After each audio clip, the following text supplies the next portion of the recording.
Bonsoir et bienvenue à cette nouvelle édition de Direct. Aujourd'hui, nous avons 3 volets à débattre. Le premier concernant la visite du président coréen et son épouse, le président sud-coréen Lee Jae-myung et son épouse, évidemment pour des pourparlers.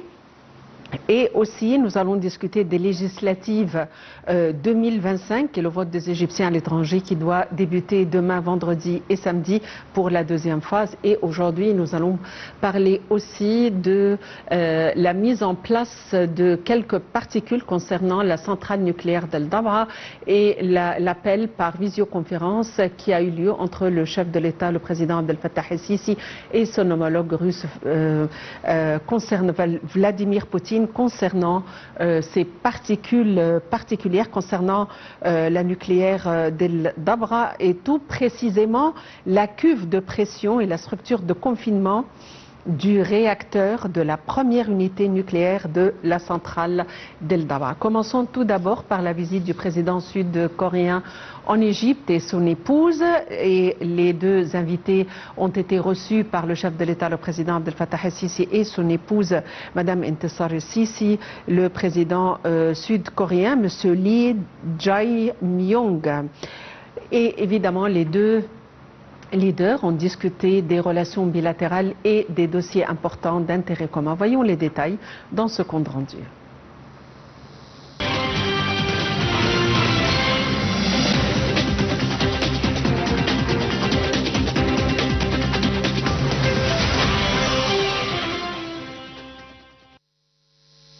Le président Abdel Fattah el-Sisi et son épouse, Intisar el-Sisi, ont accueilli aujourd'hui le président de la République de Corée, Lee Jae-myung, et son épouse.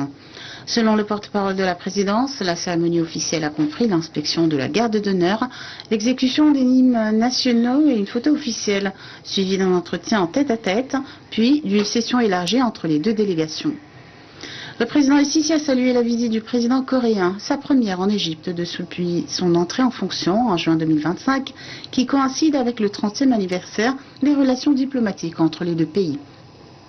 Il a souligné l'importance de renforcer davantage les relations bilatérales, notamment dans les domaines économiques, industriels, technologiques et culturels. Il a exprimé le souhait de voir une augmentation des investissements coréens en Égypte, en particulier dans les secteurs de l'automobile, de la construction navale, de l'intelligence artificielle, des TIC, des pétrochimiques et du mining. Le président Lee a remercié son homologue égyptien pour l'accueil chaleureux et a affirmé la volonté de son pays de développer la coopération globale avec l'Égypte, saluant les progrès réalisés par celle-ci au cours de la dernière décennie, notamment l'ouverture du Grand Musée égyptien. Les entretiens ont également porté sur les questions régionales. Le président el-Sisi a présenté les efforts égyptiens visant à mettre en œuvre le cessez-le-feu à Gaza et réaffirmer l'attachement de l'Égypte à la solution à 2 États. Le président coréen a salué le rôle central de l'Égypte dans la promotion de la paix au Moyen-Orient et son action ayant conduit à l'arrêt de la guerre à Gaza. Les deux dirigeants ont également échangé sur la situation dans la péninsule coréenne et en Asie de l'Est, ainsi que sur plusieurs crises régionales, réaffirmant la nécessité de préserver la souveraineté des États et de parvenir à des solutions politiques. 2 mémorandums d'entente dans les domaines de la culture et de l'éducation ont été signés. Lors de la conférence de presse conjointe, le président el-Sisi a mis en avant la solidité du partenariat égypto-coréen et a appelé les entreprises coréennes à étendre leurs activités en Égypte, saluant la perspective d'une coopération accrue dans l'intelligence artificielle, les TIC, les pétrochimiques, l'automobile et la construction navale. Il a également évoqué un projet de création d'une université coréenne des sciences et des technologies en Égypte, ainsi que la possibilité d'ouvrir des écoles coréennes. Le président a réaffirmé l'engagement de l'Égypte en faveur de la paix régionale et internationale, rappelant que les efforts égyptiens ont récemment conduit à un cessez-le-feu à Gaza lors du sommet de la paix de Sharm el-Sheikh le 13 octobre. Il a conclu en réitérant son accueil chaleureux au président coréen et son souhait de renforcer la coopération bilatérale, annonçant également sa volonté de se rendre à nouveau en Corée du Sud.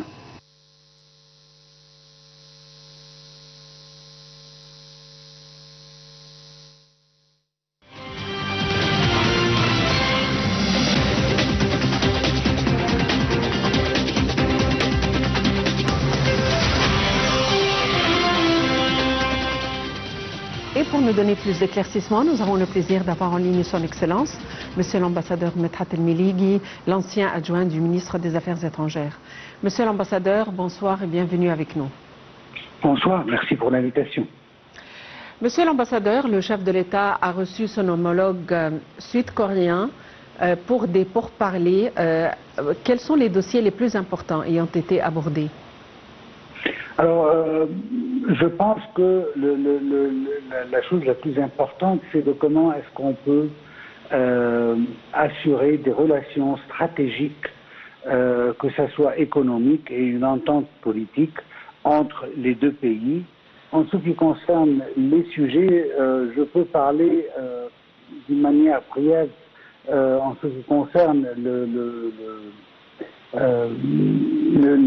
besoin égyptien de arriver à plusieurs points, dont la diversification des chaînes d'approvisionnement, notamment après la pandémie et les tensions en Asie. Je pense, du point de vue sud-coréen, il était très important d'entendre le point de vue de l'Égypte en ce qui concerne la navigation en mer Rouge et son importance critique pour la navigation internationale et notamment pour le commerce coréen. N'oublions pas que l'Égypte s'est promis d'être un pionnier en ce qui concerne sa transition vers l'économie verte, un domaine clé pour l'industrie coréenne. Alors on pourra certainement nous coopérer dans ce domaine. Et certainement, il y a un point très important, c'est qu'il y a une certaine compétition internationale, je trouve, qui est croissante pour s'installer d'une manière durable dans le marché égyptien. Alors, ces 4 points, je pense que sont les points les plus importants pour lesquels cette visite prend place, et je pense que les pourparlers entre les deux chefs d'État a porté sur ces points et comment est-ce qu'on peut coopérer dans le domaine économique pour satisfaire ces 4 points. La Corée du Sud est sans doute un des pays économiquement forts et au niveau aussi industriel et au niveau de la production, comme vous l'avez dit. Est-ce qu'on peut considérer que c'est un portail à travers lequel l'Égypte peut profiter pour intégrer des marchés asiatiques, par exemple? Certainement. Et je pense aussi à part comment est-ce que l'Égypte peut s'infiltrer dans le marché asiatique et comment est-ce qu'on peut profiter de la Corée du Sud pour plus de coopération avec beaucoup d'autres pays en Asie. Aussi, on peut voir cette visite dans le cadre du renforcement des accords tripartites en faveur des pays africains, par exemple. Je pense que c'est un domaine très important et qu'on peut toujours coopérer avec la Corée pour qu'on puisse ensemble, avec les efforts égyptiens et coréens, de s'infiltrer davantage dans le marché africain. Et je trouve que ce sera un bon domaine de coopération entre les deux pays. L'Afrique a besoin de beaucoup, notamment en ce qui concerne le transfert de technologies et comment est-ce qu'on peut renforcer les capacités dans les domaines technologiques à partir de la Corée, tout en utilisant l'Égypte comme intermédiaire entre la Corée d'un côté et les pays africains de notre côté. Alors, sûrement, il y a une importance de définir les relations dans cette direction et que avec aussi l'entente entre les deux pays dans les plusieurs dossiers politiques, je trouve que cela prépare le chemin pour qu'on puisse pour qu'on puisse coopérer davantage, que ce soit en faveur de l'Égypte, que ce soit en faveur des pays africains. Au niveau de l'importance économique en Asie, comment peut-on situer la position de la Corée du Sud par rapport à d'autres pays asiatiques, par rapport à la Chine par exemple et le Japon? Pour être honnête, moi je ne préfère pas cette échelle, mais je préfère plutôt comment est-ce qu'on peut profiter de tous ces pays, chacun à son tour.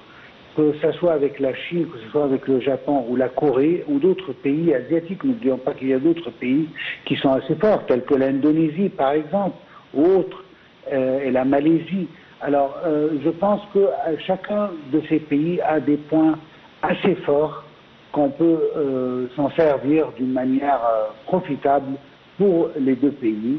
Comment est-ce qu'on peut renforcer nos propres capacités égyptiennes avec la technologie coréenne, aussi bien que la technologie japonaise ou chinoise. Je ne veux pas vraiment chercher plus fort en ce moment, mais comment est-ce que je peux utiliser ces points forts pour profiter l'Égypte. C'est ça ce qui m'intéresse le plus. Et je trouve que chacun de ces pays a des points qui sont vraiment forts et qu'on puisse utiliser pour renforcer la coopération entre les deux pays d'un côté et renforcer les connaissances égyptiennes dans tout le domaine de la technologie à travers ces pays asiatiques. Donc je prends la relève. D'après ce que vous venez de mentionner, comment peut-on profiter de notre relation avec la Corée du Sud? Quels sont les points forts de nos relations bilatérales? Alors, moi je peux en citer quelques-uns. En ce qui concerne par exemple l'industrie et le transport. Alors, il y a déjà des projets qu'on peut renforcer, tels que les projets avec les compagnies de train. Je ne veux pas citer de noms pour que ça ne soit pas une réclame pour ces compagnies, mais on connaît tous exactement qui sont les compagnies coréennes qui aident pour les wagons de train, les métros, les systèmes de transport, et qui aident à changer le système d'un simple achat à comment est-ce qu'on peut localiser cette industrie en Égypte. C'est d'un côté. Un autre point qui est certainement le point de la technologie électronique. On sait que déjà il y a beaucoup d'appareils électroniques et de téléphones portables et d'électroménagers qui sont fabriqués en Égypte, se basant sur la volonté coréenne de faire de l'Égypte une plateforme de fabrication régionale, et tout en soutenant l'objectif égyptien de créer toujours des valeurs ajoutées avec des contributions égyptiennes à tous ces produits, ces appareils électriques, électroniques. En ce qui concerne l'énergie renouvelable, l'hydrogène vert, même le solaire et l'éolien, toujours il y a possibilité de renforcer cela avec la coopération future avec la Corée. Certainement la combinaison technologie coréenne avec l'environnement est une ambition égyptienne de créer un potentiel de projets majeurs avec l'aide de la Corée. Il y a un dernier point que je trouve assez important, parce que l'Égypte cherche toujours comment est-ce qu'on peut on maximise le profit de ces projets. C'est toujours, je parle de la zone économique du canal de Suez, et que Séoul peut voir dans cette zone économique un espace idéal pour installer des industries coréennes qui sont orientées à la fois vers l'Afrique et aussi bien vers l'Europe. L'Égypte, avec sa position géopolitique importante entre l'Afrique et l'Europe, peut constituer, avec sa zone économique du canal de Suez, un marché parfait pour la Corée de rassembler ou de produire des produits coréens, avec l'aide certainement de la main-d'œuvre égyptienne, pour pouvoir importer tout cela vers l'Europe et vers l'Afrique. Et dans quelle mesure pensez-vous que l'Égypte, ou de quelle manière pensez-vous que l'Égypte pourrait être présente sur les marchés coréens? Qu'est-ce que l'Égypte peut rajouter, ou de quelle manière l'Égypte est susceptible d'avoir des investissements en Corée? Alors certainement il y a les produits avec lesquels on est fameux avec, notamment avec le coton égyptien, avec les produits qui sont toujours faits en Égypte.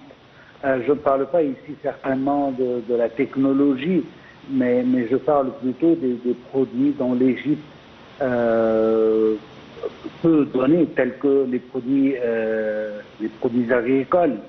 Comment est-ce qu'on peut exporter toujours, comme on le fait avec d'ailleurs beaucoup d'autres pays, tels que les pays européens et même les États-Unis.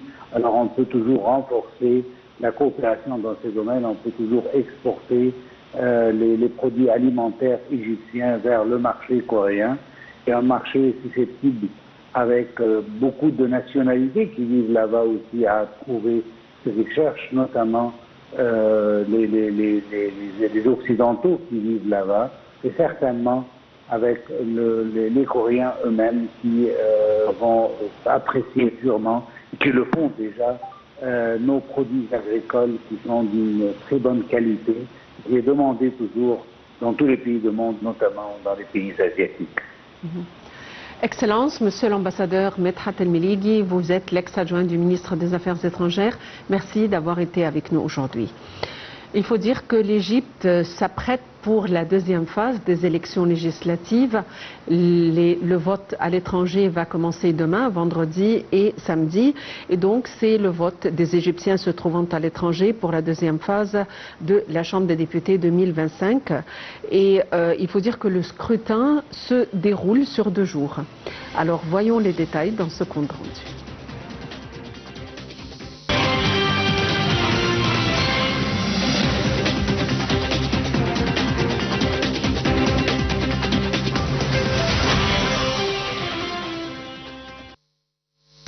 Un total de 139 bureaux de vote a été préparé dans 117 pays avec la mise à disposition de toutes les facilités nécessaires afin d'assurer le bon déroulement du processus électoral et de permettre l'accueil du plus grand nombre possible de membres de la communauté égyptienne à l'étranger. Une salle d'opération a également été mise en place au siège du ministère des Affaires étrangères, fonctionnant 24 heures sur 24 en coopération avec l'autorité nationale des élections. Les missions diplomatiques ont connu une intense préparation pour garantir un processus électoral régulier et intègre, dans le cadre de la volonté de l'État de permettre aux Égyptiens de l'étranger d'accomplir leur devoir national et de contribuer à façonner l'avenir de leur pays. Le vote se déroule de 9h à 21h, selon le fuseau horaire de chaque pays, avec une heure de pause fixée par le président du bureau, sans perturber le processus électoral. La Nouvelle-Zélande sera le premier pays à ouvrir ses bureaux dès minuit jeudi, heure du Caire, en raison du décalage horaire. La deuxième phase comprend 13 gouvernorats: le Caire, Al-Ubaïya, Ahliya, Monofeya, Gharbeya, Kafr el-Sheikh, Shar'iyya, Damiet, Port Saïd, Ismaïliya, Suez, Nord Sinaï et Sud Sinaï. Le second tour aura lieu les 15 et 16 décembre prochains. Tout Égyptien résidant à l'étranger a le droit de voter, à condition que son nom figure dans la base de données des électeurs et qu'il possède une carte d'identité nationale ou un passeport valide comportant son numéro national. Le vote s'effectue par scrutin direct et secret dans les locaux des ambassades et consulats. Des comités composés de membres du corps diplomatique et consulaire, soutenus par le personnel du ministère des Affaires étrangères, supervisent le processus électoral. Le ministère des Affaires étrangères, en coopération avec l'autorité nationale des élections, consacre également une salle d'opération centrale fonctionnant 24 heures sur 24 durant les 2 jours du scrutin pour suivre le déroulement du vote et assurer la coordination avec les missions égyptiennes à l'étranger afin de garantir le plus haut niveau de préparation et une réponse rapide à toute question ou difficulté.